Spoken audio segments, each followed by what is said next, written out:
Israel terus membombardir Gaza. Terakhir, tank dan pasukan darat Israel menyerang penampungan warga Palestina milik PBB di Khan Younis. Sementara Indonesia terus menyerukan pembelaannya terhadap Palestina. Hal ini terlihat dalam debat terbuka Dewan Keamanan PBB yang dihadiri oleh Menteri Luar Negeri Retno Marsudi.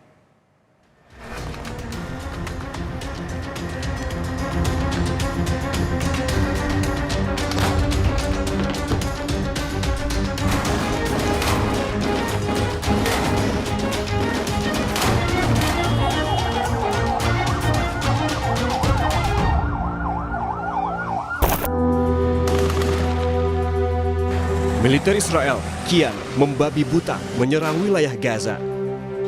Militer Israel tidak pandang bulu kawasan mana yang menjadi sasaran serangan. Karena semakin lama, sasaran serangan merupakan tempat-tempat warga tak berdosa terpusat.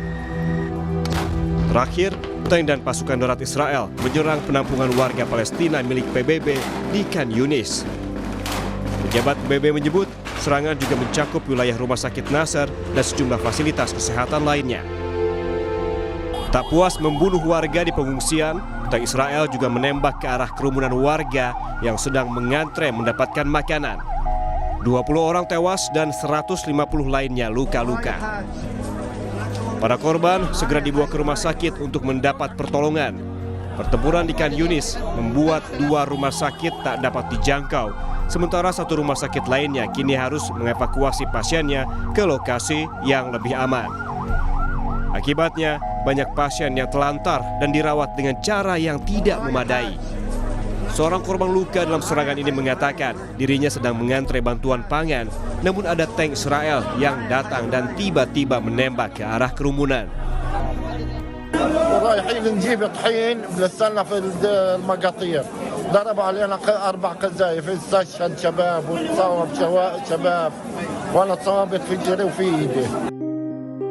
Melihat kekejaman militer Israel, Indonesia terus menyerukan pembelaannya terhadap Palestina. Hal ini terlihat dalam debat terbuka Dewan Keamanan PBB yang dihadiri oleh Menlu RI Retno Marsudi. Bahkan, Menlu Retno melakukan aksi walkout atau keluar ruang rapat ketika Duta Besar Israel untuk PBB memberikan pernyataan.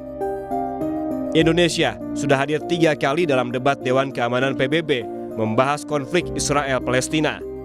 Usai debat, Menlu Retno Marsudi menjelaskan Indonesia mempertanyakan resolusi PBB tentang Palestina yang telah dilaksanakan. Karena Menlu menilai banyak resolusi yang dilanggar tetapi tidak ada sanksi bagi pelanggar alias Israel.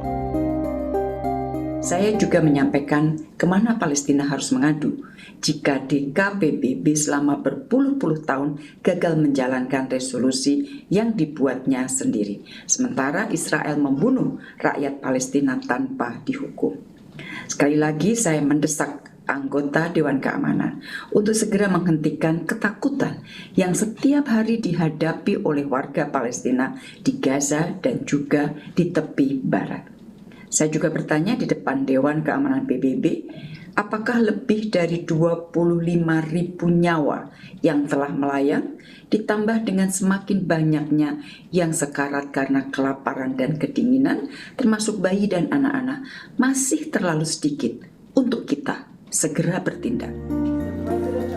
Dukungan terhadap Palestina juga kembali ditegaskan oleh Presiden Republik Indonesia Joko Widodo saat menjamu Presiden Republik Persatuan Tanzania Samia Suluhu Hassan di Istana Kepresidenan Bogor, Jawa Barat. Jokowi menegaskan Indonesia dan Tanzania berkomitmen mendukung perjuangan bangsa Palestina. Terakhir, terkait situasi di Gaza, kedua negara memiliki kesamaan posisi dan akan terus berkoordinasi untuk mendukung perjuangan bangsa Palestina. Sementara itu, meski masih dibatasi pemerintah Israel, bantuan internasional terus berdatangan ke perbatasan Gaza di Rafah. Ribuan warga Gaza juga kembali mengungsi lebih jauh ke selatan, memadati perbatasan Palestina dengan Mesir, karena 85% wilayah Palestina kini telah menjadi zona perang. Menurut data Kementerian Kesehatan Gaza, korban tewas telah melebihi 25.700 orang dan melukai 63.000 lainnya. Untuk mengetahui informasi terkini di jalur Gaza telah bergabung bersama kami sukarelawan Mercy Indonesia Fikri Rofiul Haq di Khan Yunis, Gaza Selatan. Selamat siang Mas Fikri. Terakhir kita berkomunikasi adalah 2 minggu yang lalu di Kompas Siang dan informasinya itu sempat terputus untuk jaringan komunikasi. Benar seperti itu Mas? Gambarkan kepada kami situasinya Mas.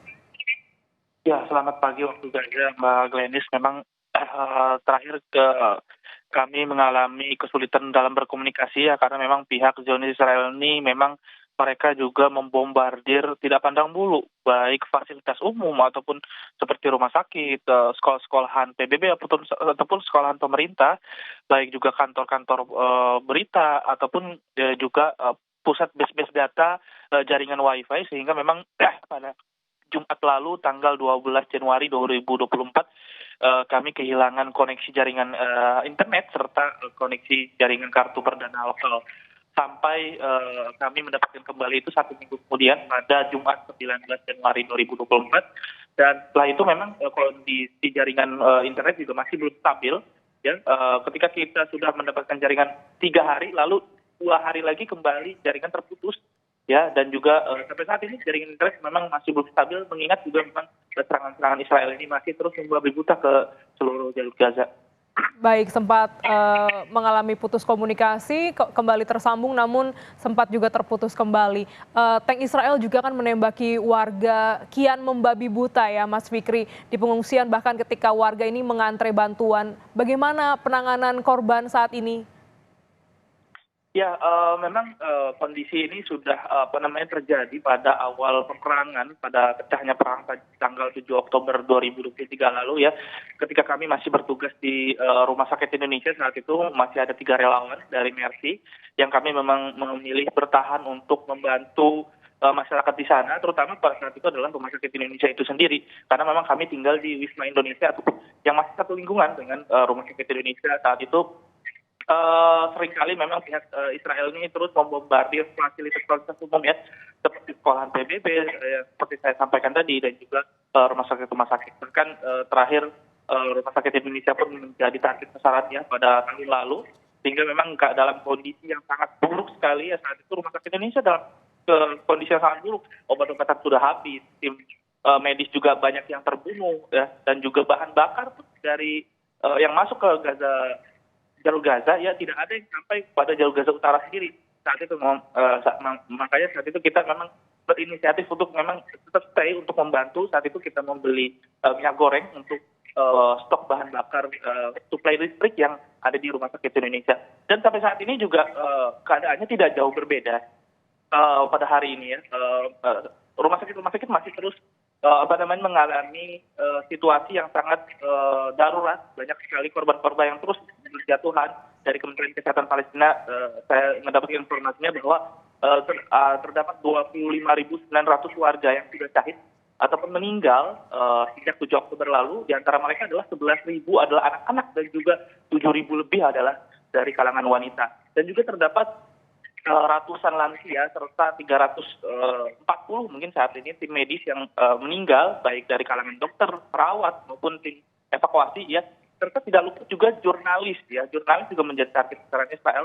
Tercatat sampai hari ini kalau tidak salah 119 jurnalis yang sudah meninggal sejak 7 Oktober lalu. Bayangkan 100 lebih jurnalis meninggal dalam waktu hanya 4 bulan saja.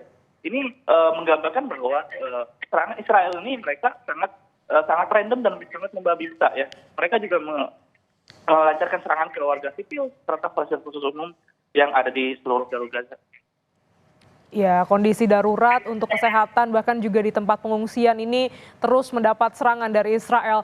Lantas bagaimana dengan bantuan internasional? Apakah sudah bisa kembali disalurkan? Ya, yang saya rasakan bantuan yang sangat banyak datang ke kami dalam jumlah yang banyak ya. Saat itu 200 truk setiap harinya masuk ke jalur Gaza. Saat pada gencatan senjata saja pada tanggal 20 November 2023 sampai berakhirnya itu tanggal 1 Desember 2023. Saat itu hanya berlaku 1 minggu saja gencatan senjata ya, bersifat sementara tentunya. Hanya bantuan saat itu aja yang masih terus mengalir. Saat itu 200 truk masuk ke jalur Gaza, namun setelah gencatan senjata, perang masih terus terlihat, dentuman bom masih terus terdengar dari tempat kami berada ya, karena kami mengungsi di sekolahan pemerintah yang ada di sekitar rumah sakit Eropa di kota Khan Yunis, Gaza bagian selatan. Dan memang bantuan-bantuan ini masih terus dibatasi oleh pihak Zionis Israel. Bahkan saya melihat video wartawan lokal bahwa bantuan-bantuan yang masuk ke jalur Gaza pun bukan hanya dibatasi oleh pihak militer Israel, bahkan dicegat oleh warga Israel atau warga Yahudi itu sendiri yang ada di perbatasan kota Rafah, jalur Gaza bagian selatan. Sehingga memang sampai saat ini kondisi jalur Gaza sangat-sangat menengakan dan juga sangat miris ya, di mana bantuan masih terus batasi, sehingga masyarakat saat ini benar-benar dalam kondisi sekarat. Bahkan dari Komunitas Palestina terdapat 400.000 warga yang saat ini benar-benar kelaparan ya, dan terindikasi bahwa mereka akan meninggal karena kelaparan ataupun kedinginan, karena sampai saat ini jalur Gaza sudah memasuki musim dingin ya, dan rumah-rumah mereka 65.000 rumah mereka sudah hancur sebagian, bahkan 30 atau sampai 40.000 rumah sudah hancur total, sehingga mereka terpaksa 1,9 juta ini warga atau 85% warga yang ada di jalur Gaza ini mengungsi yang ke tempat yang mereka anggap aman, dan mereka saat ini sangat miris dengan kurangnya bantuan-bantuan yang masuk ke jalur Gaza. Ya, Mas Fikri, ini mayoritas kan untuk wilayah Gaza ini sudah menjadi medan perang. Lantas kemana warga Palestina ini mengungsi, ke titik mana, dan apakah juga membuat mereka akhirnya eksodus begitu ke perbatasan negara-negara lain untuk mengamankan diri? Ya, saya sering sekali mendengar pertanyaan bahwa apakah ada tempat yang aman bagi keluarga Gaza ataupun warga asing yang ada di jalur Gaza itu sendiri. Saya sering sampaikan bahwa tidak ada tempat aman di jalur Gaza. Karena pada saat itu sekali lagi kami ketika tugas di Rumah Sakit Indonesia menganggap Rumah Sakit Indonesia itu aman. Namun sekeliling area Rumah Sakit Indonesia pun tidak luput dari serangan bom Israel. Bahkan rumah sakit itu sendiri pun sudah dihancurkan oleh pihak militer Israel. Dan sehingga yang ada di Rumah Sakit Indonesia saat itu terpaksa mengosongkan pasiennya, pengungsinya, dokternya untuk pergi ke atau mengevakuasi ke jalur Gaza bagian selatan. Bahkan yang saya lihat karena penuhnya jalur Gaza bagian selatan oleh para pengungsi ya, karena 1,9 juta mereka mengungsi ya ke seluruh titik-titik yang ada di jalur Gaza, sampai warga itu memadati perbatasan antara jalur Gaza dan juga Mesir ya, yang ada di kota Rafah, jalur Gaza bagian selatan. Sehingga memang sampai saat ini contohnya saja kota Kufori ya, saya bertemu dengan kepala desa kota Kufori ya. Beliau mengatakan bahwa awalnya jumlah warga yang ada di kota Kufori itu hanya 10.000, tapi saat ini ada 110.000. Bayangkan peningkatan yang begitu signifikan, karena memang mereka ini mengungsi yang ke tempat-tempat yang mereka anggap aman, terutama memang ke jalur Gaza bagian selatan itu sendiri, sehingga saking banyaknya warga yang mengungsi ke jalur Gaza bagian selatan sampai memenuhi atau memadati perbatasan antara jalur Gaza dan juga Mesir. Baik, ini pasukan Israel ini terus menyerang wilayah Gaza, bahkan sampai ke tempat pengungsian dan juga tempat-tempat lainnya di wilayah Gaza. Terima kasih sukarelawan Mercy Indonesia, Mas Fikri Roiful Haq. Semoga sehat selalu dan kita bisa terus berkontak